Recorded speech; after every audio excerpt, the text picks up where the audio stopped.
ప్రభుత్వ సంస్థలను నడపలేక ప్రైవేటుకి ఇచ్చేవారికి అధికారం మాత్రం ఎందుకు అని ప్రశ్నించారు ప్రజా సంఘాల నాయకులు. ఆరోగ్య రంగంలో ప్రపంచ బ్యాంకు చర్యలు అమలు చేసిన వ్యక్తి చంద్రబాబే అన్నారు. మెడికల్ కాలేజీలు ప్రైవేటుకి ఇవ్వాలంటే ప్రజాభిప్రాయ సేకరణ చేపట్టాలన్నారు.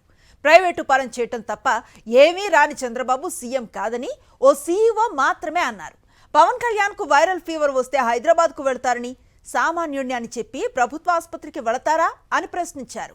బంధుమిత్రులు, పార్టీ కార్యకర్తలకు మెడికల్ కాలేజీలను అప్పనంగా ఇచ్చేటమే పనిగా పెట్టుకున్నారని ఆరోపించారు. ఎవరికి కాలేజీలు ఇవ్వాలన్నది ముందే నిర్ణయం జరిగిపోయిందని ఆరోపించారు.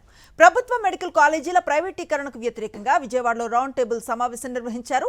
జన విజ్ఞాన వేదిక, ప్రజారోగ్య వేదిక ఆధ్వర్యంలో జరిగిన ఈ మీటింగ్కి వివిధ రంగాలకు చెందిన వారు హాజరయ్యారు.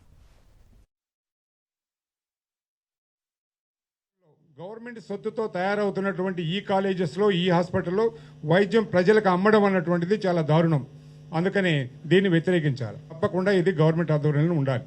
సగం సీట్లు మేనేజ్మెంట్ కోటా కిందకు పోయిందంటే వ్యాపార దృక్పథం వచ్చేసింది. ఆ కాలేజీలో సీట్లని వాళ్ళు అమ్ముకోవడం అనేది ఒక పాయింట్ అయితే, మామూలుగా ఇప్పటికి మనకున్నటువంటి రాజ్యాంగపరంగా ఉన్నటువంటి రిజర్వేషన్స్ని దెబ్బతీస్తున్నారు. ముందు సగం సీట్లు మేనేజ్మెంట్లోకి వెళ్ళినాయి అంటేనే సగం రిజర్వేషన్స్ పోయినాయి. వైద్యం ఏమన్నా ఉచితంగా అందుతుందంటే అందదు, పేద ప్రజలకు ఉపయోగపడుతుందంటే ఉపయోగపడదు. రిజర్వేషన్లు తీవ్రంగా దెబ్బతీస్తున్నటువంటి ఈ పరిస్థితిని తీవ్రంగా అందరూ వ్యతిరేకించాల్సినటువంటి పరిస్థితి. ప్రస్తుత ప్రభుత్వం ఏం చెబుతుందంటే, గత ప్రభుత్వం కంటే మేము వచ్చిన తర్వాత ఒక 150 సీట్లు ఎక్కువ వస్తాయి తప్ప నష్టం లేదంటారు. 150 సీట్లు వచ్చేదేంది? 1000 చిల్లర 1500 చిల్లర సీట్లు రావాల్సినటువంటిది 150 సీట్లకు వచ్చేదేంది? అంటే మిగిలిన సీట్లు అమ్ముకోవడం అన్నటువంటి చెప్పకుండానే అమ్ముతున్నారు. ఇది అంటే ఈరోజు మన ప్రభుత్వం చెప్తున్న పీపీపీ పద్ధతిలో ప్రభుత్వ ఆధీనంలో ఉంటుందని చెప్పేది డొల్ల అనేది వాస్తవంగా దానికి ఉన్నటువంటి గత అనుభవం తెలియజేస్తుంది. పీపీపీ పద్ధతి అంటేనే సహజంగా ప్రైవేటైజేషన్ అంటేనే ప్రభుత్వ భూముల్ని ప్రైవేట్ లాభాల కోసం కట్టబెట్టడం. ఇది క్లారిటీ ఉంటే మనకి ఖచ్చితంగా ఈ పీపీపీ పద్ధతిలో ఉన్నటువంటి మెడికల్ కాలేజీల వ్యవస్థని ఖచ్చితంగా మనం రద్దు చేసుకునేదాకా ఆ కార్యక్రమాన్ని మనం పోరాడాల్సిందే. దాంట్లో మన జన విజ్ఞాన వేదిక చేసే రౌండ్ టేబుల్ కార్యక్రమంలో కానీ మన సంఘాలు చేసే కార్యక్రమాల్లో యూటీఎఫ్ కూడా ప్రత్యక్షంగా పాల్గొంటుందని, ఖచ్చితంగా ప్రభుత్వ రంగంలోనే వైద్య రంగం ఉండాలి, ఆరోగ్య రంగం ఉండాలనే దాని మీద మేము ఖచ్చితంగా మనతో కలిసి పనిచేస్తామని చెప్పి తెలియజేస్తూ, పబ్లిక్ ప్రైవేట్ పార్ట్నర్షిప్లు అనేది ఖచ్చితంగా ఒక ఫెయిల్యూర్ పథకము. ఇది ప్రజలకు ఏమాత్రం ఉపయోగపడదు, మన ఆరోగ్యాన్ని మరింత తగ్గిస్తుందనేటువంటిది స్పష్టంగా తెలుస్తూ ఉంది. కొత్తగా మెడికల్ కాలేజెస్ కట్టమంటే వీళ్ళు బాధపడాలి. గత ప్రభుత్వం 17 మెడికల్ కాలేజెస్ శంకుస్థాపన చేశారు. 5 మెడికల్ కాలేజెస్ ఆల్రెడీ పనిచేస్తున్నాయి, అందులో స్టూడెంట్స్ జాయిన్ అయ్యారు. ఇంకొక 2 కాలేజెస్ ఎట్ టు స్టార్ట్ అంటే మొత్తం రెడీ అయింది. 10 మెడికల్ కాలేజెస్ని, దానికి అలైడ్గా ఉన్నటువంటి ప్రభుత్వ వైద్యశాలల్ని నిర్వీర్యం చేయడం అనేది ఈరోజు ప్రజలందరూ కలిసి చెందుతున్నారు. నల్లేరు మీద బండిలాగా, దున్నపోతు మీద వర్షంలాగా తయారైపోయింది ప్రభుత్వ విధానాలు, వైఖరి కూడా. వాళ్ళు ఏ రకంగానూ పట్టించుకోవట్లా. ప్రభుత్వ ఆస్తుల్ని, ప్రభుత్వ రంగాన్ని ప్రైవేటు వ్యక్తుల చేతుల్లోకి బదలాయించడంలో వీళ్ళు అత్యంత ఉత్సాహం చూపించి ఈ రోజున ప్రజల యొక్క పరుసుని దోపిడీ చేసి, దోచేసి ఖాళీ చేసే కార్యక్రమాలు నడుస్తున్నాయి. అటువంటి నేపథ్యంలో ప్రభుత్వ వైద్య కళాశాలల్ని వాళ్ళు ప్రైవేటైజ్ చేసి, అంటే మొత్తం ప్రజలాస్తి, ప్రజల సొమ్ము, ప్రజలతో కూడినటువంటి మమేకమైనటువంటి రంగాన్ని ఈ రోజున ప్రైవేటు వ్యక్తుల చేతుల్లోకి బదలాయించడం అనేది చాలా కుట్రపూరిత వాతావరణం. దీన్ని మనం ఖచ్చితంగా అపోజ్ చేయాలి. పీపీపీ విధానంలో ప్రైవేటీకరణ జరుగుతున్నటువంటి వాటిని వ్యతిరేకిస్తూ ఈ రౌండ్ టేబుల్ సమావేశం ఒక తీర్మానాన్ని ప్రతిపాదిస్తోంది. కొత్తగా ప్రారంభించిన 17 ప్రభుత్వ మెడికల్ కళాశాలలో 10 కాలేజీలను ప్రైవేట్ పబ్లిక్ పార్ట్నర్షిప్ ద్వారా ప్రైవేట్ పరం చేయాలని కూటమి ప్రభుత్వం తీసుకున్న నిర్ణయం తిరోగామ చర్య అని, వెంటనే వెనక్కి తీసుకోవాలని జన విజ్ఞాన వేదిక, ప్రజారోగ్య వేదిక రాష్ట్ర కమిటీల ఆధ్వర్యంలో జరిగిన రౌండ్ టేబుల్ సమావేశం డిమాండ్ చేస్తోంది. పేద మధ్యతరగతి ప్రజలకు వైద్య విద్యను, ఉన్నత వైద్యాన్ని దూరం చేసే ఈ చర్యను రౌండ్ టేబుల్ సమావేశం వ్యతిరేకిస్తున్నది. ప్రభుత్వం తన బాధ్యతల నుంచి తప్పుకోవడం వల్ల విలువైన ప్రజాధనాన్ని, ఆస్తుల్ని ప్రైవేటు వారికి అతి చౌకగా కట్టబెడుతున్నారు. ప్రైవేటైజేషన్ వేరు, పీపీపీ వేరు, P4 వేరు అని కూడా చాలా గొప్పగా చెప్పుకుంటారు. ఇది చాలా హాస్యాస్పదం. అంటే ప్రజల్ని, 6 కోట్ల ఆంధ్రుల్ని ఇన్సల్ట్ చేయడమే. పబ్లిక్ రిసోర్సెస్ అన్నీ కూడా ల్యాండ్, మనీ, ఇన్ఫ్రాస్ట్రక్చర్ ఇవన్నీ కూడా ప్రైవేట్ వ్యవస్థకి అంటగట్టేస్తున్నాం. తీసుకోండి, మీరు ఎంత కొంత ఇచ్చేసేయండి అని.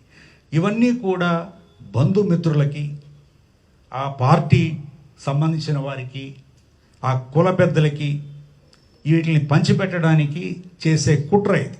ఇది ప్రజలను తెలుసుకోవాల్సిన అవసరం ఉంది. ఇక్కడ మొత్తం అంతా 6 కోట్ల ఆంధ్రులు కూడా ఈ విషయం గురించి తెలుసుకోవాల్సిన అవసరం. నేను వినేది ఏమిటంటే ముందే నిర్ణయం చేశారు ఎవరెవరికి ఇవ్వాలి ఈ మెడికల్ కాలేజెస్, ఎవరికి పంచిపెట్టాలి అని.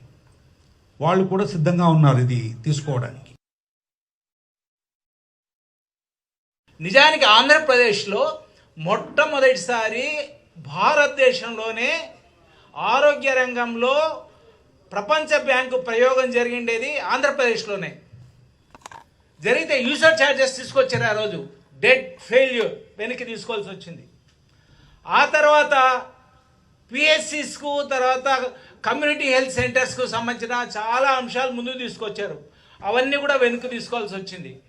ఆరోగ్యశ్రీని ఈరోజు వెనక్కి తీసుకుంటున్నారు. 90% ఆరోగ్యశ్రీ ఎవరికైతే ప్రజలకు అందాలో వాళ్ళందరినీ కూడా ప్రైవేట్ ప్లేయర్స్కి వదిలేస్తున్నారు. ఏ జిల్లాలో అయినా, ఏ ప్రాంతంలో అయినా గవర్నమెంట్ హాస్పిటల్స్ అవన్నీ కూడా ప్రజల సొత్తు. ఒకవేళ ప్రభుత్వం వాటిని ప్రైవేట్ శక్తులకు ఇవ్వాలి అనుకుంటే ప్రభుత్వం చేయాల్సింది ఏమిటంటే వాళ్ళు ఒక పబ్లిక్ హియరింగ్ నిర్వహించాలి. అంటే ప్రజల అభిప్రాయం ఏంటి అని కనుక్కోకుండా ఏ రకంగా మీరు అప్పగిస్తారు? ఆరోగ్యశ్రీ నాకు వద్దాంది, మెడికల్ కాలేజీలు ప్రైవేట్ వాళ్ళకి ఇస్తారు. పోనీ రోడ్లు చూద్దామంటే R&B రోడ్లు PPP మోడల్లో ఇచ్చేస్తాం అంటున్నారు. బస్సులు చూద్దామంటే మేము నడపలేము, ప్రైవేట్ వాళ్ళు ఎలక్ట్రికల్ బస్సులు కొని వాళ్ళు దిప్పుతారని చెప్తున్నారు. విద్యుత్ మేము నిర్వహించలేము, ఆదానికి ఇచ్చేస్తామని చెప్పని ఇప్పుడు దానికి తీవ్రమైనటువంటి ప్రయత్నం నడుస్తుంది. ఆడుకునే స్టేడియాలు చూద్దామంటే అవి కూడా ప్రైవేట్ వాళ్ళకి ఇచ్చేస్తాము. ఇట్లా అసలు వరుసను చూసుకుంటూ పోతే ఒకటి కాదు, అరగాదు, ఒక పెద్ద లిస్టు, చాంతాడంత లిస్టు. ప్రజలు డబ్బులు పన్నుల రూపంలో కట్టేది ఇవన్నీ నిర్వహించమని, నువ్వు ఎవరికో అప్పచెప్పమని కాదు. ఏమీ చేతగాని వాళ్ళకి మీకెందుకు అధికారం? ఇది ప్రశ్న. అసలు చేత అయితే చెయ్యండి, చేత కాకపోతే వెళ్ళిపోండి. అంతేగాని ప్రజల దగ్గర పన్నులు తీసుకొని మీరు తీసుకెళ్ళి వాడికి ఎవరికో మేము ఇస్తాము, వాళ్ళకి మళ్ళీ డబ్బులు ఇచ్చి మీరు తీసుకోండి అని చెప్పే కాడికి ఎవడగాడు నిర్మించుకోలేకనేగా ప్రభుత్వాన్ని ఎన్నుకొని అందరూ కామన్గా తలా కాస్త వేసుకొని కట్టేది. అంటే మన సీఎం గారు CEO గారు ఆయనకి CEO అయినప్పుడు మొత్తం ప్రైవేటైజ్ చేయడం తప్ప ఆయన కొత్తగా ఏం చేయలేరు కూడా. ఆయన ఎన్నుకున్నాం కాబట్టి ఇది మన బాధ్యతగా మనం తీసుకోవాలి ఈ ఫైట్ని. సో ఇంకోటి ఏంటంటే ఇప్పుడు పవన్ కళ్యాణ్ గారికి వైరల్ ఫీవర్ వచ్చినా, ఇంకొకరికి ఇంకొక ఫీవర్ వచ్చినా, ఏదొచ్చినా కూడా వాళ్ళు హైదరాబాద్కి ప్రైవేట్ హాస్పిటల్కి పరిగెడతారు. ఇక్కడ మాత్రం ఒక ప్రజాప్రతినిధి అంటారు, జనాలు మాకు ఓట్లేసి గెలిపించారంటారు, కానీ జనాలు వెళ్ళే హాస్పిటల్స్కి మాత్రం వెళ్ళరు.